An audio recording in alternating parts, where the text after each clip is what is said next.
we are happy to introduce another addition to the Easy ID tool lineup. This time, it's for universal joints. What I want to walk you through is our new tool to identify the part number that you need using only dimensional data. Universal joints can be difficult to identify. It can be tough. Where did it come from? What size do I need?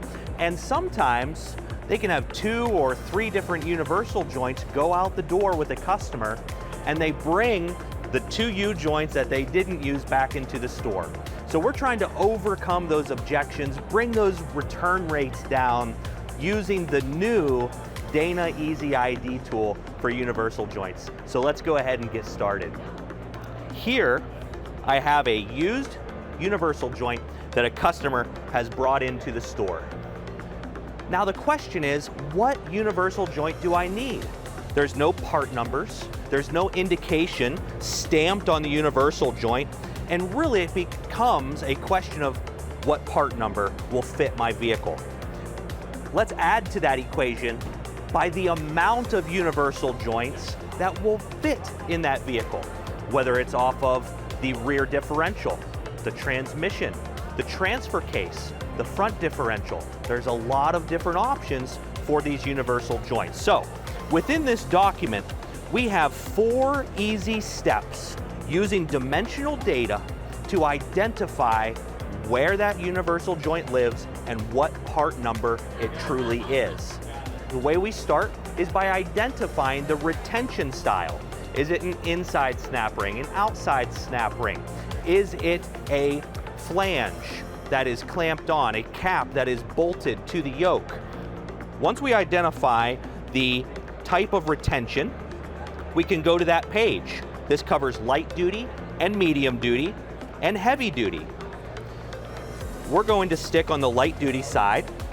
This is an outside snap ring universal joint. We've identified step 1. Step 2 is to measure the U joint. So we're going to take this universal joint, lay it on the sheet. When that's compressed, it lines up with number 3. So we have a chart at the bottom. Step 1, outside snap ring. Step 2, it is the length, the cross length of section 3. The third step is identifying the cap diameter. We have features on this sheet that are accurate to the thousandth of an inch. We can place the bearing cap on that circle and identify if it fits within that circle or not. In this case, I don't see any of the black ring. In this case, I see way too much of the black ring.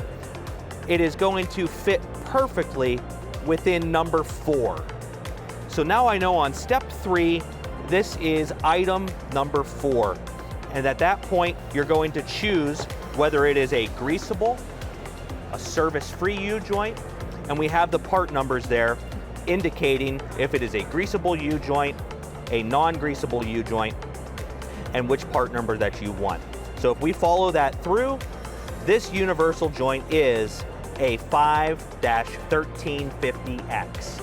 So within about 60 seconds, we went from not knowing what this part number is, the customer was confused, to finding the right part on the shelf and sending the customer out the door with the correct part number. Thank you for looking at this resource with me. I hope that you find it useful, and you can learn more about our parts and this tool at spicerparts.com.